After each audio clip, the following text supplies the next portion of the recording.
मनुष्य धरती का सबसे सुंदर और समझदार प्राणी है। पृथ्वी पर दिखने वाला समस्त भोग्य चीज प्रकृति ने सिर्फ इसके वैभव के लिए बनाया है। बहुत से मनुष्य ऐसे भी हुए हैं जो देवताओं से भी ऊपर जा पहुंचे हैं। एक से एक प्रतापी, एक से एक भट्ट विद्वान और वीर पुरुषों से मनुष्य प्रजाति सुसंकृत और अलंकृत है। लेकिन क्या कारण है कि 99% मनुष्य प्रजाति में स्त्री में पुरुष और पुरुष में स्त्री का कोई न कोई लक्षण मौजूद रहता ही है, जो कि जन्मजात होता है। इसी लक्षण के घटते बढ़ते मात्रा के अनुपात के अनुसार ही पुरुष, स्त्री, समलिंगी, हिजड़ा, नपुंसक, लेस्बियन, जिगलो और अति काम कुंठित लोगों का वर्गीकरण होता है। इसके साथ ही पुरुषों में होने वाली माहवारी या पीरियड एक धार्मिक, सांस्कृतिक और वैज्ञानिक सच है। मनुष्य के अलावा यह प्रकृति प्रदत्त विसंगति और किसी भी प्रजाति में नहीं पाई जाती है, क्योंकि जानवर, पक्षी, जलचर, नभचर, उभयचर आदि प्राणियों की जन्म पद्धति इंसानों से बिल्कुल अलग है। इसलिए आधुनिक काल में भी शक्ति यानी ताकत को मापने के लिए हॉर्स पावर का उपयोग किया जाता है, क्योंकि घोड़ा पूर्ण मर्द होते हैं जिसमें स्तन वाली बर्थ मार्क नहीं रहता है। तो आइए समझते हैं कि मनुष्यों में इन विसंगतियों का वैदिक और धार्मिक और वैज्ञानिक पहलू और महत्व क्या है। इसे समझने के लिए हमें मानव उत्पत्ति के जड़ में जाना होगा। जैसा कि हम सब जानते हैं कि समस्त मैथुनी सृष्टि का प्रथम पिता वैवस्वत मनु और प्रथम मातृ स्त्री शतरूपा थे। दूसरे पंथ और धर्मों में इन्हें एडम और इव्स या आदम और हब्बा के नाम से जाना जाता है। हम सब इन्हीं प्रथम स्त्री पुरुष की संतानें हैं। लेकिन क्या कारण है कि 99% स्त्री या पुरुष समलैंगिक होकर या समलैंगिकता का शिकार बचपन से लेकर वृद्धा अवस्था तक कहीं न कहीं चाहे अनचाहे निश्चित तौर से हो ही जाते हैं। इसका कारण हमारे प्रथम पिता पुरुष और प्रथम माता स्त्री की उत्पत्ति में छुपा है। उनका जन्म बड़े ही नाटकीय और विचित्र परिस्थितियों में हुआ था। उनकी इसी विचित्र परिस्थितियों के कारण मनुष्य जाति में नपुंसक, समलैंगिक, हिजड़ा, मौगरा और पुरुषों में पीरियड आदि प्रवृत्तियों का प्रादुर्भाव हुआ। हिंदू मान्यता के अनुसार सृष्टि की रचनाकार ब्रह्मा जी ने पहले पहल अपने मानसिक शक्ति से सृष्टि की रचना शुरू की, जिससे मरीचि, अत्रि, अंगीरा, पुलस्त, भृगु, वशिष्ठ, पुलह, कृतु, नारद और दक्ष आदि 10 पुत्र और स्वाहा, स्वधा, देवहूति आदि 10 कन्याएं बनाई। लेकिन इस मानसिक प्रक्रिया से सृष्टि वर्धक परिणाम नहीं आ रहे थे। तब ब्रह्मा जी ने शंकर जी से सलाह पर मैथुनी सृष्टि यानी स्त्री पुरुष के मिलन से सृष्टि को बढ़ाने की विचार किया। इस विचार से चतुरानन ब्रह्मा ने अपने शरीर की छाया को 2 भाग में विभक्त करके दाहिने भाग से प्रथम पुरुष मनु और बाएं भाग से प्रथम स्त्री शतरूपा का निर्माण किया। जब काफी दिनों तक इन दोनों से कोई संतान नहीं उत्पन्न हुआ तो दोनों वशिष्ठ मुनि के पास गए और पुत्र प्राप्ति की कामना की। तब वशिष्ठ जी ने मैत्रा वरुण यज्ञ का आयोजन किया। यज्ञ शुरू होते ही शतरूपा वशिष्ठ जी के पास गई और आदर सहित हाथ जोड़कर बोली कि हे ब्राह्मण, आप समर्थवान हैं, इस यज्ञ के प्रसाद स्वरूप मुझे पुत्री ही चाहिए। तब वशिष्ठ जी ने समझाते हुए बोला कि शास्त्र कन्या को वंश नहीं मानता है और यह यज्ञ पुत्र प्राप्ति के लिए है। तब शतरूपा ने स्वयं ही मन में पुत्री प्राप्ति की कामना को स्थिर कर यज्ञ संपन्न किया। यज्ञ से प्राप्त हविष्य या चरु को खाकर शतरूपा गर्भवती हो गई और समयानुकूल एक बहुत ही सुंदर कन्या को जन्म दी, जिसका नाम ईरा रखा गया। यज्ञ का परिणाम विपरीत होते देख मनु ने वशिष्ठ जी से पूछा कि हे मुनिवर, आप जैसे विद्वान ब्राह्मण के द्वारा किया गया यज्ञ का परिणाम विपरीत क्यों हो गया। तब वशिष्ठ जी ने बताया कि यह सब तुम्हारे रानी के मानसिक इच्छा के अनुरूप ही हुआ है। उन्होंने यज्ञ पुरुष से पुत्री की ही कामना की थी। सृष्टि उत्पत्ति में प्रथम विकार यहीं से उत्पन्न हो गया कि स्त्री पुरुष दोनों मति भिन्न थे और प्रथम गर्भधारण में ही तीसरा ऑब्जेक्ट यानी यज्ञ से प्राप्त चरु या प्रसाद या यज्ञ पुरुष की शक्ति के सहयोग से कन्या की उत्पत्ति हुई, जिसका नाम ईरा रखा गया। यह ईरा पृथ्वी की प्रथम या संतान था। पुत्र की अभिलाषा के कारण मनु ने अनेकों प्रकार से वशिष्ठ जी से पुत्र के लिए प्रार्थना की। तब ऋषि ने भगवान विष्णु से आराधना कर उसी पुत्री ईरा को पुत्र बनाने का अनुरोध किया। तो भगवान विष्णु प्रसन्न होते हुए वशिष्ठ जी को शल्य क्रिया यानी ऑपरेशन द्वारा ईरा को स्त्री से श्रेष्ठ पुरुष बनाने का सुझाव और ज्ञान दिया। इसी ज्ञान के द्वारा वशिष्ठ जी ने शल्य क्रिया द्वारा ईरा को पुरुष बना दिया। तब मनु ने उनका फिर से जात संस्कार कर उनका नाम सुधम्न रखा। यहाँ मानव उत्पत्ति में दूसरा बड़ा प्रमुख विरोधाभास उत्पन्न हो गया कि एक ही आदमी जन्म यानी प्रकृति प्रदत्त मानसिकता से स्त्री और बाहरी शक्ति के कारण मॉडिफाई होकर पुरुष बन गया, यानी स्त्री में पुरुष और पुरुष में स्त्री का प्रतिरूपण हो गया, जो कि कालांतर में प्रतिरोधी विचार और व्यवहार का कारण बना। यही प्रतापी राजा सुदुम्न एक दिन अपने घोड़े पर सवार हो अपने सैनिकों के साथ शिकार खेलने को सुमेरु पर्वत के घने वन में गए।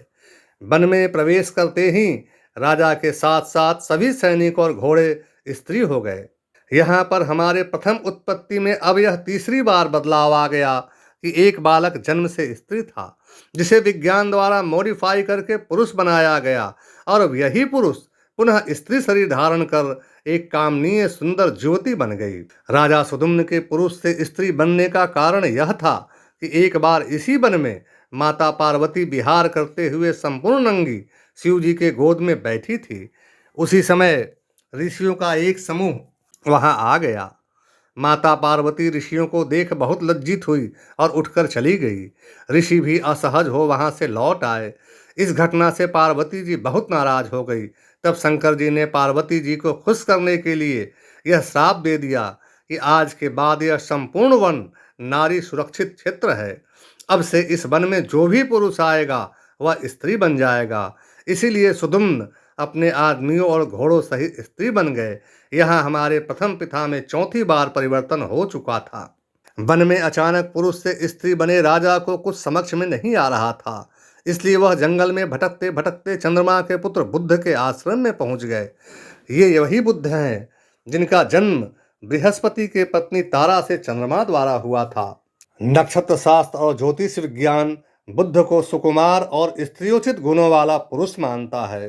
पुरुष से स्त्री बने राजा सुदुम्न की सुंदरता अपूर्व थी।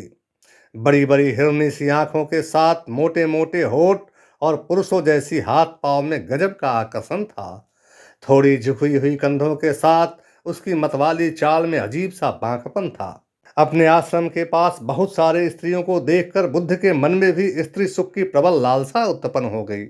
उनकी दृष्टि जब स्त्री में पुरुषोचित आकर्षण वाले राजा पर पड़ी तो उसको देखकर मोहित हो गए। दोनों ने आपसी सहमति से ब्याह रचा ली।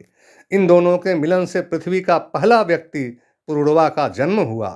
स्त्री से पुरुष और पुरुष से स्त्री बनने और सुकुमार स्त्री गुण वाले बुद्ध से उत्पन्न होने के कारण संसार का पहला आदमी पुरुरवा समलिंगी प्रवृत्ति का हो गया। शास्त्रों का मानना है कि पुरुरवा वैदिक काल का सबसे वैभवशाली, ऐश्वर्यशाली और प्रचंड वीर पुरुष था, लेकिन समलिंगी भी था। इधर सुदुम्न के गायब होने का समाचार वशिष्ठ जी को मिला तो योग बल से उन्हें सुदुम्न का स्त्री बनना मालूम पड़ गया। तो उन्होंने शिव जी की बहुत आराधना कर उन्हें प्रसन्न कर लिए। तब शिव जी ने कहा कि मेरा वचन मिथ्या नहीं हो सकता है और आपकी भक्ति की लाज भी रखनी है, इसलिए अब से आपका यह शिष्य 1 महीना पुरुष और 1 महीना स्त्री के रूप में रहेगा। अब यहाँ हमारे प्रथम पिता में 5वां और नितांत विरोधाभासी परिवर्तन हो चुका था। अब सुदुम्न 1 महीना अंतःपुर में स्त्री के रूप में बुद्ध से विहार करती थी, तो 1 महीना पुरुष रहकर अपने पत्नी मायावती और रुक्मवती से विहार करते थे। दोनों ही रूपों में उसने संतानें पैदा की। उसके स्त्री रूप से पूर्ण रूप से नपुंसक, समलिंगी और हिजड़ा आदि का जन्म हुआ, और उसके पुरुष रूप से लेस्बियन, बांझ और हिजड़िन महिलाएं का जन्म हुआ। इन्हीं उपयुक्त कारणों से मानव जाति में हर पुरुष में स्त्री और हर स्त्री में पुरुष का शारीरिक और मानसिक लक्षण का निर्माण हुआ। इन्हीं विसंगतियों के कारण नपुंसक को छोड़कर सभी पुरुष में माहवारी या पीरियड आने का भी कारण बना। पुरुषों में होने वाली पीरियड को विज्ञान भी मानता है और इसका नाम इरिटेबल मेल सिंड्रोम देता है। क्योंकि पुरुष अपने शरीर के इस अवस्था से अनभिज्ञ होता है, इसलिए इस बदलाव का पता नहीं होता है।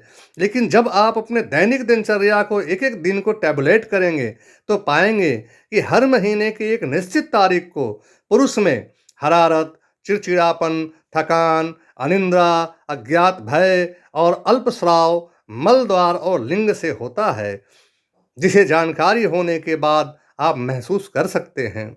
लिंग के अग्रभाग के त्वचा के नीचे सफेद गीली पाउडर जैसा पदार्थ पीरियड का ही तरल होता है, जो कि सूख कर चिपक जाता है। इस तरल का रंग पानी जैसा होने के कारण दिखता नहीं है, लेकिन इसकी उपस्थिति को महसूस किया जाता है। फर्क सिर्फ यह होता है कि स्त्रियों में यह प्रक्रिया खास उम्र से शुरू होकर खास उम्र में समाप्त हो जाती है, लेकिन पुरुषों में यह प्रक्रिया जन्म से लेकर मृत्यु तक आबाद चलता रहता है। शास्त्र और विज्ञान कहते हैं कि जिस पुरुष का पीरियड नहीं होता है वह संतान उत्पन्न करने में अयोग्य होता है। जिस पुरुष का पीरियड अल्प मात्रा में या समयांतराल में गड़बड़ी हो जाती है, उन्हीं लोगों से हिजड़ा या नपुंसक या समलैंगिक या विकृति वाले लोग पैदा हो जाते हैं। और जब पुरुष का पीरियड चालू रहता है तो उस काल में अगर कोई संतान उत्पन्न होती है तो उसकी हत्या हो जाती है। गुप्त शास्त्रों के अनुसार अगर स्त्री और पुरुष दोनों अपनी पीरियड को समझकर संतानोत्पत्ति करें तो वह संतान प्रबल और प्रतापी होता है।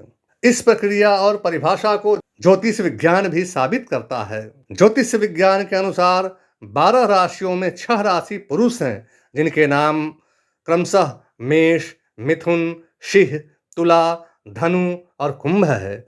इसी तरह वृषभ, कर्क, कन्या, वृश्चिक, मकर और मीन राशियां स्त्री राशियां होती है।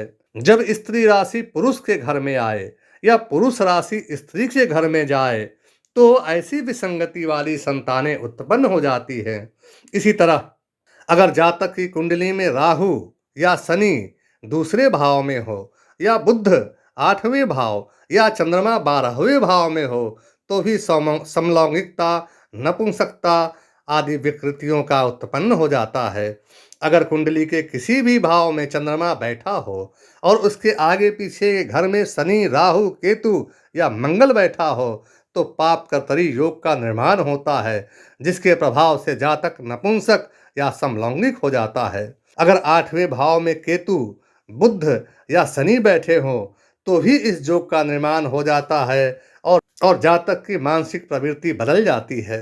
इन सभी ग्रह नक्षत्रों की तीव्रता या निम्नता प्रथम पुरुष पिता और प्रथम स्त्री माता के साथ बदलते हुए स्थिति और समय के अनुसार तय होता है।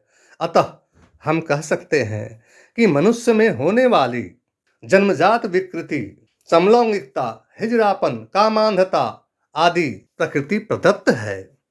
अगर आप जानना चाहते हैं कि पुरुषों में पीरियड कब होता है, उसके गूढ़ लक्षण क्या है, इस पीरियड को कैसे पहचाना जा सकता है, या आप धरती पर किस उद्देश्य की पूर्ति के लिए आए हैं, आपकी अहमियत, आपकी उपस्थिति का रहस्य क्या है, तो कृपया कमेंट करें और मुझे बताएं।